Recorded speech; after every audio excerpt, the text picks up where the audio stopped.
Salut à toi, bienvenue sur cette nouvelle vidéo. Alors avant de commencer, je vais déjà vous dire félicitations et merci pour tous ceux qui sont inscrits dans la classe digitale.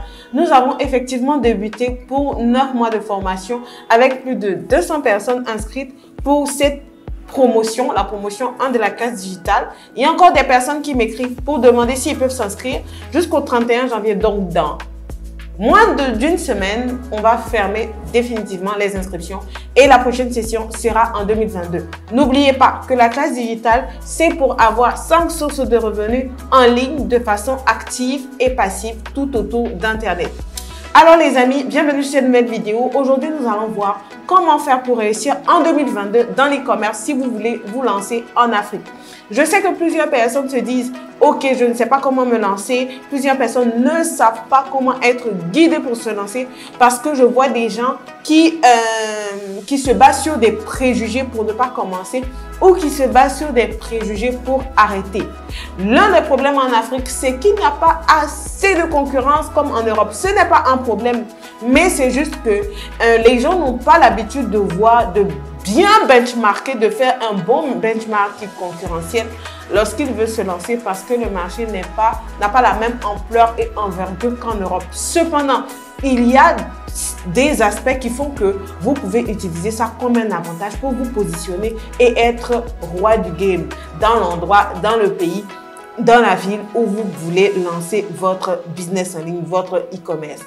Si vous voulez lancer votre e-commerce en Afrique, l'une des choses que vous devez prendre en compte, c'est d'écouter les bonnes personnes. Oui, il faut que vous écoutiez les bonnes personnes. Parce que comme vous savez, il y a beaucoup de choses qui laissent entrevoir qu'on ne peut pas faire du business en ligne en Afrique, qu'on ne peut pas faire du e-commerce et faire des chiffres intéressants avec l'Afrique. Ce n'est pas vrai. C'est parce que vous n'avez pas les bonnes informations ou que vous écoutez le cousin du quartier, la personne qui a échoué, la personne XYZ ou le fait que certaines grandes firmes ont échoué dans l'e-commerce pour vous dire que ah oui, ça ne marche pas, je ne peux pas me lancer. Alors, premier point, tu dois écouter les bonnes personnes. Deuxième point, tu dois avoir un modèle économique clair pour te lancer. Qu'est-ce que j'appelle par modèle économique? Quand tu veux te lancer au début, il y a plusieurs aspects que tu dois prendre en compte pour t'assurer de faire de l'argent rapidement. J'ai envie de dire rapidement. Donc, quand je dis rapidement, c'est les 30 premiers jours, les 60 premiers jours te permettent à faire tes premiers revenus, au moins tes premiers 1 million de francs CFA en ligne. La première chose, c'est ton modèle économique. Est-ce que tu veux faire un site où tu vas vendre plusieurs produits, une sorte de marketplace comme Jumia, ou est-ce que tu veux faire un site, un positionnement e-commerce où tu vas choisir seulement une niche pour te lancer? Ok, on va me dire, oui, les grandes entreprises ont des sites avec plusieurs niches et ça fonctionne. Afrimarket, oui. Parenthèse, Afrimarket a échoué en Côte d'Ivoire. Jumia, Discount, ce genre de sites-là ont plusieurs produits et ça fonctionne. Mais tu oublies un aspect, c'est que ils ont énormément d'argent. Ils ont énormément d'argent pour faire du marketing, pour cibler, pour segmenter leur marché, pour faire des actions marketing, pour toucher chaque site, pour faire des pubs télé, pubs radio, partout pour te saturer de sorte à ce que tout le segment de marché soit touché par le marketing. Mais toi qui te lances maintenant, est-ce que tu as 100 000 euros, 200 000 euros pour investir dans le marketing? Non. Ça, c'est l'une des raisons pour lesquelles je te conseille, la plupart des professionnels conseillent de commencer par un site de niche. D'accord? Surtout si tu veux te lancer en Afrique. Trouver une niche spécifique sur laquelle tu vas te lancer, te concentrer, faire un bon marketing et ça va marcher.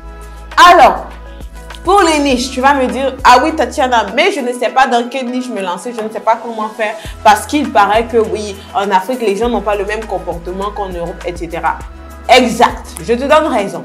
Cependant, il y a des top niches qui sont à vraiment fort potentiel en Afrique ces derniers temps. Je vais te citer un top 3. La niche de la beauté, la niche de la mode, la niche des enfants. Ça, c'est 3 niches principales où tu peux t'assurer de faire des revenus. Donc, quand je dis la niche de la beauté, c'est encore vaste. Tu vas trouver des produits spécifiques que tu vas utiliser pour te positionner. La niche de la mode, c'est encore vaste. Tu vas trouver des produits spécifiques. La niche pour enfants, c'est vaste. Tu vas trouver des produits spécifiques. En deuxième lieu, il faut que tu fasses un site internet attractif, un site internet facile à utiliser, un site internet où les gens pourront venir acheter sans se casser la tête. D'accord? Donc, tu auras deux choix à ce niveau-là. Soit faire un site internet si tu vends des produits, ce qu'on appelle des produits passion, ou faire un tunnel de vente si tu vends des produits problème-solution, comme des thés amincissants, comme des produits pour enlever les boutons, etc. D'accord? Donc, tu as deux choix. Selon le produit que tu vends, tu vas choisir de te diriger vers le site internet ou vers le tunnel de vente et tu devras apprendre à le faire. D'accord? Moi, aujourd'hui, je ne fais pas mes sites. Quand je veux faire mes sites, et il y a des personnes qui le font et je les paye. Mais si tu as de la facilité avec la technique, avec WordPress, tu as des templates déjà faits que tu peux utiliser où c'est déjà fait. Tu n'as qu'à placer les images et tout pour faire ton site attractif, facile. Pas un vilain site compliqué où on vient, il y a 10 000 onglets. Non, les plus simples, les sites les plus simples sont les sites les plus vendeurs. Ergonomique, responsive, top. Les gens, ils vont adhérer à ton site, ils vont acheter. Ou ils viennent, ils ne voient pas 10 000 produits, ils doivent choisir. Non, non, non. Un client, un prospect qui a trop de choix, il ne va pas faire de choix. Donc, à ce niveau-là de ton site, il faut que ce soit checké. Troisième point, ton marketing. Ton marketing. Donc, à ce niveau-là, j'ai envie d'arrêter la vidéo et vous dire, bon, je vais faire une vidéo spéciale sur le marketing.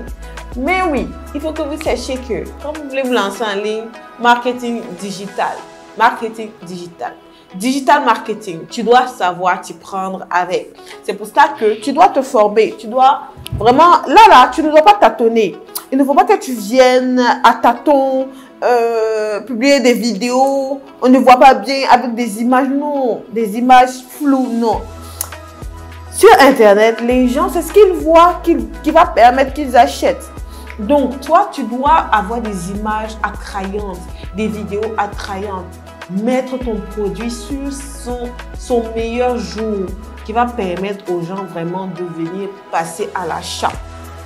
Si tu bâcles le niveau visuel de ton marketing, ça ne va pas fonctionner. Les gens, ils n'ont pas l'occasion de toucher ton article. Ça te donne une raison de bien choisir les produits que tu vas vendre. Par exemple, si tu vends des vêtements, tu n'as pas envie de vendre des vêtements où tu dis « Ah oui, c'est joli porté ». Mais non, ce n'est pas le joli porté qui marche en ligne, par exemple. C'est le joli à l'œil. Est-ce qu'on voit que c'est très joli à l'œil et qu'on s'imagine porter le vêtement là et ça sera beau? C'est ça qui va te faire vendre. Pas le vêtement, ah oui, on le voit, ça n'a pas l'air très beau, mais quand tu le portes, la personne n'a pas l'occasion d'essayer avant d'acheter. Non. Donc, c'est à toi, avec ton visuel, de faire valoir ce que tu vas, de donner la cote à ton produit pour que les gens y achètent. D'accord? Ensuite, tu vas utiliser aussi les influenceurs pour vendre. D'accord? Ce marché-là est très développé en Europe, en Occident, travailler avec des influenceurs. En Afrique, ce que je dis qui est un petit peu avec les années, au fil du temps, ça va se développer, c'est que on n'a pas trop d'influenceurs de niche, d'accord? Donc des influenceurs qui sont concentrés beauté, des influenceurs qui sont concentrés mode, qui sont concentrés enfants. Il n'y en a pas beaucoup, mais il y en a quand même et tu dois savoir choisir tes influenceurs. Donc ce n'est pas parce qu'une personne est beaucoup suivie qu'elle va forcément correspondre à vendre tes produits. Il faut que tu étudies son audience pour savoir si son audience est vraiment adaptée à ce que toi tu vas proposer. D'accord? Sinon, tu peux travailler avec un influenceur qui a 1 million d'abonnés et voir qu'il n'y a pas eu tant de retours que ça. Il faut faire très attention. Donc, une fois que ça c'est bon, tu vas maintenant savoir où t'approvisionner. Donc, concernant les produits, oui, où Tatiana, où est-ce que je m'approvisionne? Ça dépend de ton budget. Quelqu'un qui a 50 000 francs, 100 euros, peut aller s'approvisionner dans les marchés, je vous assure. À Djamé, pour ceux qui sont en Côte d'Ivoire, vous pouvez trouver des articles très intéressants que vous pouvez vendre à bon prix sur Internet et ça va marcher. Plus de, j'ai envie de dire, au moins 50%. 50% comme ça, des vendeurs en ligne s'approvisionnent localement. Vous partez voir les super grossistes et vous négociez les prix avec eux et ils déchargent des conteneurs. Donc, vous partez les voir, vous dites que ok, moi je veux prendre des vêtements à raison de 50 000 francs, 100 000 francs. Vous allez pouvoir commencer comme ça. D'accord? En deuxième lieu, si vous avez un budget plus important, là, vous importez en Chine.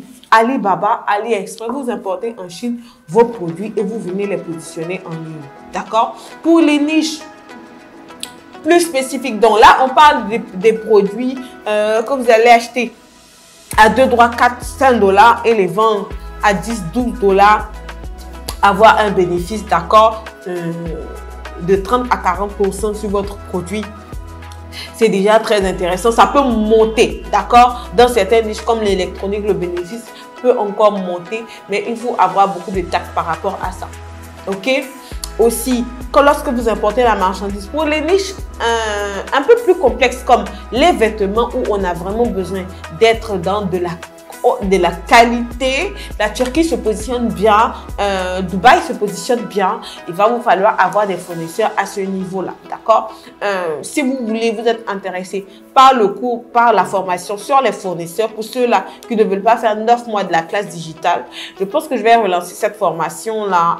Ce cours, voilà, c'est un cours sur les fournisseurs, sur le sourcing que vous pouvez booker, acheter, réserver dès maintenant. Alors voilà les amis, ce que j'avais à vous dire essentiellement sur comment gagner de l'argent. Mais il faut que vous preniez un aspect très important que la plupart des e-commerçants en Afrique ne font pas, c'est le retour. Le retour, la politique de retour et la politique de remboursement. Il faut que vous ayez une politique de retour claire. Expliquez au client que lorsqu'il n'est pas satisfait, il a peut-être 24 heures pour retourner la marchandise ou 24 heures pour dire qu'il n'est pas content. Il faut que ce soit clair et que vous communiquez dessus. Parce qu'il y a beaucoup de personnes qui ne prennent pas ça en compte et qui se disent que, ok, lorsque j'ai une page Facebook, je peux voilà, dire au client quelques heures après, oui, vous ne pouvez pas avoir de retour et tout. Vous savez, la fidélisation permet de ne pas faire trop d'efforts en vain. Parce que si tu fais des efforts pour gagner un client, que tu le fidélises, ça te donne en fait de ne pas faire le même effort pour avoir le deuxième client. Lui, il va te ramener des clients s'il est satisfait. Donc, c'est des choses que... Mais la politique de retour et de remboursement, c'est un aspect très important dans l'e-commerce que vous devez prendre en compte pour réussir en 2022 dans votre activité. Donc, les amis, voilà ce que vous avez à faire pour réussir en 2022. Notez tous les points, un point après l'autre, respectez. Vous allez voir que mettre en place un e-commerce qui fonctionne, c'est pas compliqué si vous faites les bonnes actions. On se dit à la prochaine vidéo. Ciao!